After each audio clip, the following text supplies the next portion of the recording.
From Energy.media, this is Energy Superheroes with Peter Perry.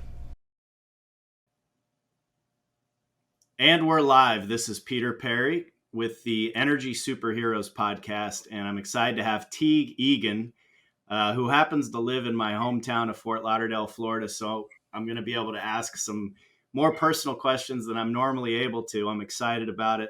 Teague is definitely what we would call an energy superhero. He's an entrepreneur and has an awesome company called EnergyX. Welcome to the podcast, Teague. Thanks for having me, Peter. Excited to chat about energy and Fort Lauderdale. Yeah, there you go. That's what it's all about. And Lauderdale is always full of energy, which is a good thing, the good kind of energy. So it's a great place. I see palm trees in the background, and that's an awesome thing. So yeah. Cool, man. Well, I'll start off with, listening to your Power Talk. It's an amazing story about EnergyX. Could you tell me how you sort of came about the technology and got yourself involved in the energy industry? Yeah, absolutely. I mean, that's actually the coolest part. I didn't talk about that in my Power Talk. I was just kind of giving the overview of the company, but the way that the company started, sometimes I even have a hard time believing. So I was traveling in South America, and I'm a big traveler. I've been to over 70 countries, and I just really enjoy exploring the world. And I was down in South America, and I had never been to South America before. So I decided to Google some of the kind of highlights of the continent. And the typical things popped up. You're talking about Machu Picchu and Iguazu Falls. And then there was this one that was the world's largest salt flat in the middle of Bolivia called Salar de Uyuni. And when you're on Google and looking at this, there's all these incredible pictures because it's a play on depth perception because it's just flat white for as far as you can see. So I end up going to Salar de Uyuni, and I'm on our tour with this tour guide. This is in the middle of nowhere. You have to take 3 flights to get here. It's in the high Bolivian desert mountains, 15,000 feet high. And the population of this town is like maybe a few hundred. And I'm on the tour, and my tour guide is taking all the pictures for us. And he goes, by the way, this is also the world's largest lithium reserve. And I go, what do you mean? And he goes, I was like, I don't see any lithium. Like, I don't even know what lithium really looks like. And he goes, well, the lithium is a salt that is found in all the salt brine below. And a lot of people think that this could be the next Saudi Arabia. And at that moment, I was just like, holy shit. I feel like I was sitting in the middle of Saudi Arabia in the 1960s before the big oil and gas boom. And it was my aha moment. And I knew it was the biggest opportunity I'd ever seen. And I went home that night and it's a salt hotel. The hotel is made out of salt. And I didn't sleep a single moment. I was researching lithium on my phone, and I came to find how lithium is actually produced that I just talked about in my Power Talk. And so I went back and started talking to some of my buddies and trying to reach out to anybody that I knew about mining. And it led me to the University of Texas that had just invented or published the first papers in the Science Advances academic journal, which is one of the top academic journals, on this new material that was extremely effective in separating lithium from other salts. And I said, this is it. And I flew to Texas the next week. I cold emailed all the authors on this paper. One of them responded. I flew to Texas next week, met with who ended up being the inventor of the technology, and executed a worldwide license with Texas, and the rest is history. That is a great story. So now that obviously makes me curious. What did you say to that guy to convince him that he should do the worldwide license with you? Yep, that's another great question. I mean, so what I told him is that, I run a fund, and we're looking at renewable energies, which I did. And I said, this is something that's super interesting to me. And he actually said, well, I have colleagues over in Australia, so you need to go there. And I said, okay, I'm on the next flight. So now I'm flying to Australia, to Melbourne. And he could just see that I was somebody that, got it done. And that's the most important thing in starting a business. I didn't go into this with any scientific background, no engineering. I'm just an executor, and I knock down doors.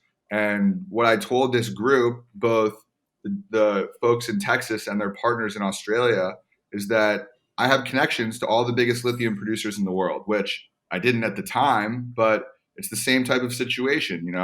I went and I went back to South America 4 months later in April, and there's this really cool book called The Third Door, and it talks about all the most successful people, how they got their start. And when you think about a club, right, and you're trying to get into a club, it's a super exclusive club. The first door is the general admittance, right? And you have to wait a long time, and maybe, it fills up. The second door is the VIP. So if you're somebody and you know people, you can kind of get a table and go in the VIP. The third door is going around the back, hopping over the fence, and sneaking in the kitchen door. And I shit you not, that is literally what I did down in South America at SQM. So SQM is the second largest lithium producer in the world. And I just went down to their facility, and there's a gate and everything. And I said, I have a meeting with so-and-so, somebody that I looked up online. And they let me through. And then I was knocking on these like mobile office trailers. And I got in and I met with somebody, and he connected me to somebody else. And the next thing I know, now I'm talking to all the CEOs of all the biggest lithium producers in the world. It's a great story. I'd say people ask me, what does it take to start a company? And I'll say, if you could boil it down to one thing, just don't take no for an answer, because the reality is, it's like, if it was easy, everybody would do it. It's just a matter of, you have to be a little bit crazy and not willing to take no for an answer. So obviously that's your personality. That's awesome. And the other thing is, it's never take no for an answer, which leads to never giving up. I mean, it would be a lie to say that every day is amazing. I mean, there's really every day you have wins and losses, and it's kind of dependent on what you want to focus on, and just keep pushing forward. And there will be weeks or months once I met with Texas, they actually didn't even have an agreement with their partners in Australia so that they could legally license the technology out. So they had to create an interinstitutional agreement between them so they were able to license it out. So I was in a position that I had to help them negotiate that while simultaneously negotiating my agreement. And it took me a year to do this. And I was leveraging myself. I was investing. I was flying all these places, and I had nothing. I had no assurance that they were going to do this. And it was a really hard year. And there's ups and downs. And if you take no for an answer, or if you give up, then being an entrepreneur isn't for you. Yeah, there's no doubt about that. So those guys, they're like two educational institutions that you had to actually convince to move quickly. So that's never easy to do, right? Because sometimes they're motivated differently from entrepreneurs. Yeah. Different motivations, and then even a larger looming thing is like, who am I? I told them that I have these relationships, but like, what if one of the big lithium producers came in and saw this and swooped in and offered them $1 million? Like, then I'm toast. Exactly. So, well, cool. Let's touch on EnergyX a little bit, and then we can go back to some more personal stuff. But with EnergyX, who are you trying to reach today? Who, when you're out there trying to sell and not take no for an answer, who are you talking to? I mean, look, we're in an industry or a movement that is just booming, and it's been remarkable having the type of inbounds that we now have. Like I slaved to get to this position, and now we have large auto manufacturers that are getting in touch with us. It's very important for them to secure their lithium supply over the next 10 years. So big auto OEMs are are people that are of interest to us, and we're actually looking at doing deals with them for offtake agreements. Big oil and gas companies that are looking to diversify their energy portfolio and move away from fossil fuels into lithium technologies. I mean, basically what we have here is the equivalent of fracking, but for lithium. And just imagine if an oil company owned the technology around fracking, which nobody does. Every single oil company uses that, right? So not only is it strategic for big oil and gas, Chevron, Exxon, Saudi Aramco, uh, to diversify their investments and portfolio, but they actually do have some lithium in the produced water that comes up with fracking, which turns out to be their biggest expense. So we're helping some of these big oil and gas companies derive value out of what was otherwise just an expense. So it's a strategic kind of partnership or collaboration from that standpoint. And then, obviously the big lithium producers, or the other one is big battery cell manufacturers. We're also working on batteries. So anybody that is in the renewable energy movement are people that, I take every call. I work 18 hours a day. So I have time for you. Very cool. And so is most of the interest coming inbound, or are you having to do any sort of outbound to try and reach certain types of people? No, I mean, at this point, a lot is coming. It goes both ways, right? Like, if there's somebody specific that I want to talk to, I'll do my best to seek them out, and that has to do with, like, we're looking at particular patents that we want to, like, either acquire a license. So that's like something very specific with a university in Norway, or, like, but either way, I mean, we have a lot of inbounds. Our website is It's generally, like, always a good sign, right? When people are calling you and you don't, yeah, you get to the point where you're beating down doors for a while, and now you're having people come to you. yeah, It's always a beautiful thing. So, since we don't have that much time today, I got to get into some of the Fort Lauderdale stuff. So, okay. first of all, tell me what it's like, let's say growing up with a dad who's been very successful and well known in a business community. Yeah. So I think they can go one of, I have friends that have a similar situation, and it can go one of two ways. It can either motivate you to try to fill his shoes, which are large shoes, and kind of go down the path that I'm on. And, I knew from 6 years old that I wanted to be an entrepreneur. But for some reason, I never wanted to take over his business, which I couldn't have done anyway because he sold it when I was like 8 years old or something like that. Um, but I am so motivated. It's not that I want to, like, be better than him or, like, achieve greater heights, but he's just instilled this drive and motivation in me to change the world. And that's one side, right? The other side is, I don't have to work a day in my life. Like, I have, and I'll be fine. And I see that come from other people that are in my situation, but I want to be president of the United States, and I want to go to Mars. And I think Elon Musk has instilled a lot of that in this generation of entrepreneurs. And I take that very seriously, and I think that we can make the world a much better place than it is today. Yeah, no, that's super cool. So when you brought this idea to your dad the first time, did he get it immediately, or did you have to kind of convince him that it was a good idea? So it's funny because I can't remember what his initial reaction was. My dad gives me business ideas, 5 business ideas a day, and almost, like, distracts me, like, you should do this, you should do that. And now he knows that I'm, like, super focused. He preaches focus, and then he gives me a bunch of ideas, right?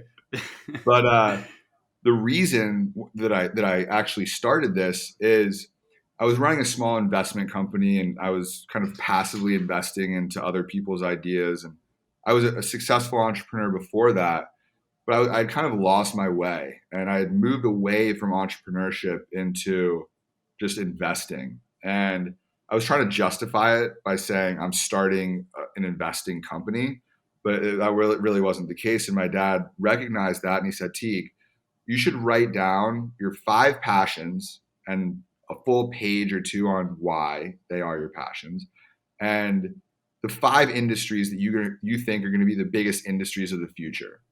And it took me like a month to do this exercise because I was just like, I'm not going to do that. I ended up doing it. And my 5 passions were sports. I love sports. I watch ESPN all day. Health and fitness. I love exercising and working out. Design, like architecture and drawing and like creativity. I look at like Steve Jobs and calligraphy and like Bjarke Ingels and the architecture that he does. Um, like space. That was my best grade in college. I got an A+ in space, and just looking up the stars. And then renewable energy, because I became an investor in Tesla in 2013, and the stock did very well for me. The next month it went up, and I bought a Tesla with some of my profits, and I've been a huge Elon Musk fan ever since. And I think that it's just so interesting, kind of like the chemistry and the engineering behind energy and the way that like you look around and everything is powered these days. So those are my 5 passions. And then the 5 biggest industries of the future, I thought, space exploration. I mean, the way that we're communicating right now is because of satellites. And really our whole society is based on what is in space.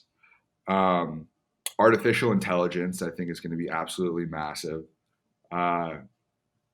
Decentralized blockchain. And, that is really showing through with cryptocurrency, which is an aspect of blockchain right now. And then renewable energy, I think that's a given. And then synthetic biology, like personalized medicine that can be tailored to, genomics and biology. I think so. The 2 things that crossed over there were space and energy, and he kind of gave me a guiding light in what my next pursuit should be. And I told you the story of how I kind of fell into this. When I had those 2 things, I'm either going to do a space business or an energy business. I didn't really know what it was going to be. And then, that story happened. But, that was a really, really important turning point in my life. And that's, I can fully credit my dad. That's awesome. That's a great story. I have an 18-year-old and I'm always distracting him a little bit. He likes digital interactive technologies, and I'm always throwing him curveballs and say, check out this over here and different things. So I totally sympathize. And my dad was the same way, an entrepreneur who always was hitting me up with different ideas about what I should do. So it's great to have that. Nice. Yeah. I have a recommendation for your son. Last night I watched the Pixar movie. Have you seen that? No, I haven't seen it. So it's the story about Pixar, and a little known fact is that Steve Jobs was also the owner of Pixar.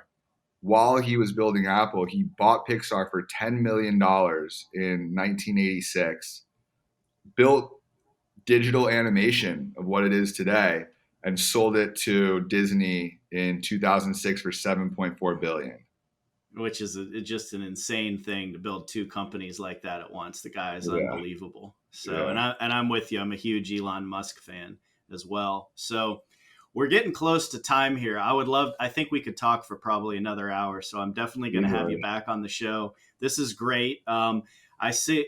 Last thing I'll leave the audience with is you talked about your Series B funding. Is that already subscribed, or are you guys looking for potentially other investors to get involved? Because I know that some are going to be excited to learn about this. Yeah, absolutely. So we did our Series A, and we were 6x oversubscribed. So we took a small portion in our Series A, and the rest spilled over into a convertible note, which is a financial instrument that converts into the next Series B. But we are opening a public offer. It's a crowd investing public offering on Net Capital. And it's really cool because, as I was talking about, I think that blockchain and like decentralized currency is a wave of the future. Crowd investing is a decentralized form of investing. So now the good old boys club don't hold all the power. And this enables companies like ours that are not publicly listed on exchanges to allow the general public to get a piece of a high growth company at a lower valuation. And we did one successfully already. We raised $1.5 million.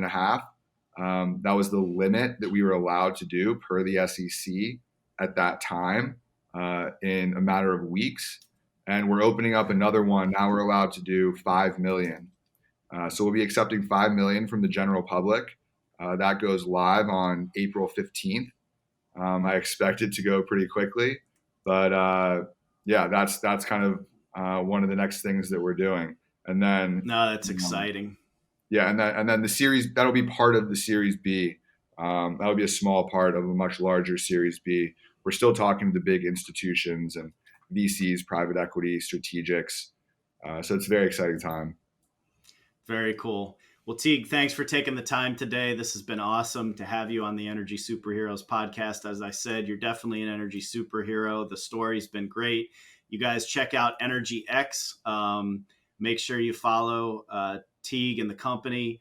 It's going to be exciting to see him continue to grow, and it's great to have an entrepreneur. We'll definitely have you back, Teague. Thanks for the time today. Thanks, Peter. Thanks for having me. For more energy superheroes with Peter Perry, visit energy.media.